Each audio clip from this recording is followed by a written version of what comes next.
Hello అందరికీ ఈరోజు నా వీడియో వచ్చేసి వడపప్పు బెల్లం ప్రసాదం అండి. శ్రీరాముల వారికి సమర్పించే ప్రసాదంలో ఇదొక్కటి కదా. ఈ వడపప్పు బెల్లం ప్రసాదాన్ని చాలా సింపుల్గా చూపించేస్తాను వివరంగా. చాలా చిన్న వీడియో అండి. వీడియోని ఎక్కడ స్కిప్ చేయకుండా ఫుల్ వీడియో చూడండి. ఈ రెసిపీ కోసం అయితే నేనైతే ఒక చిన్న కప్పు నిండా పెసరపప్పుని తీసుకున్నాను. పొట్టు తీసిన పెసరపప్పు అండి. పొట్టు తీసిన పెసరపప్పు మాత్రమే తీసుకోవాలి. పొట్టు తీసిన పెసరపప్పుని ఈ విధంగా నేనైతే వాటర్లో వేసుకుని నానబెట్టుకున్నాను. ఈజీగా ఒక 4 అవర్స్ నానబెట్టుకోవాలండి. ఈ విధంగా నానితేనే పప్పు చాలా మెత్తగా నానుతుంది. ఈ విధంగా వాటర్లో వేసి నానబెట్టుకున్న ఈ పెసరపప్పుని ఈ వాటర్ మొత్తం తీసేసి ఈ విధంగా డ్రైన్ చేసుకోవాలి.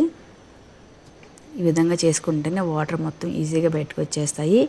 ఈ విధంగా వాటర్ మొత్తం పోయిన తర్వాత ఈ పప్పు మొత్తాన్ని ఒక పెద్దగా ఉన్న బౌల్లోకి యాడ్ చేసుకొని దీనిలోకి మీరు తినే స్వీట్ని బట్టి కాస్తంత బెల్లము తురిమేసుకోవాలండి. తురిమైతే మరీ మెత్తగా తురుముకోవద్దు. కొంచెం అక్కడక్కడ చిన్న చిన్న గడ్డలా ఉంటేనే అది మనం తినే టైంలో చాలా బాగుంటుంది. నేనైతే చాలా తక్కువ బెల్లం యాడ్ చేసుకున్నాను. ఈ విధంగా బెల్లం కూడా యాడ్ చేసిన తర్వాత ఇందులోకి కాస్తంత సన్నగా తరిగిన కొబ్బరి ముక్కలు కూడా యాడ్ చేసుకోవాలి.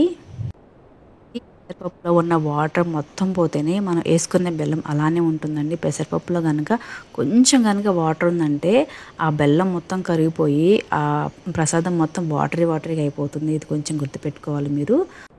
పూర్తిగా పెసరపప్పులో ఉన్న వాటర్ మొత్తం పోయిన తర్వాత ఆ పప్పు కొంచెం డ్రై చేసుకోవాలండి. అలా అని చెప్పేసి ఎండలో ఏం పెట్టుకోవద్దు. వాటర్ మొత్తం పోయిన తర్వాత మాత్రమే ఇందులోకి మనం బెల్లం యాడ్ చేసుకోవాలి. బెల్లం కూడా మెత్తని తురిమేం కాదండి, కొంచెం అక్కడక్కడ గడ్డలు ఉండేలాగా యాడ్ చేసుకుంటే తినే టైంలో చాలా బాగుంటుంది. కొబ్బరిని కూడా చిన్న చిన్న ముక్కలా కట్ చేసుకుంటే చాలా బాగుంటుందని తినే టైంలో. ఒంటికి చాలా చలువండి. ఈ వేసవికాలంలో తొందరగా అరుగుతుంది. అలానే ఒంటికి చాలా చలువ చేస్తుంది కూడా. చాలా హెల్దీ కూడా. శ్రీరాముల వారికి సమర్పించే ప్రసాదంలో వడపప్పు బెల్లం ఒకటే కదా. మీరు కూడా ఈ విధంగా ప్రిపేర్ చేసుకొని శ్రీరామనవమి రోజు శ్రీరాముల వారికి సమర్పించండి. చాలా సింపుల్గా అయిపోతుంది. చాలా ఈజీ కూడా. అలానే చాలా హెల్తీ కూడా. ఎక్కడ కూడా ఆయిల్ ఉండదండి. దీనిలోకి షుగర్ మనం ఏమి వాడము. చాలా ప్లెయిన్ ఫుడ్ అండి ఇదైతే. ఒంటికి చాలా చలువ చేస్తుంది. చాలా బలం కూడా, తొందరగా అరుగుతుంది.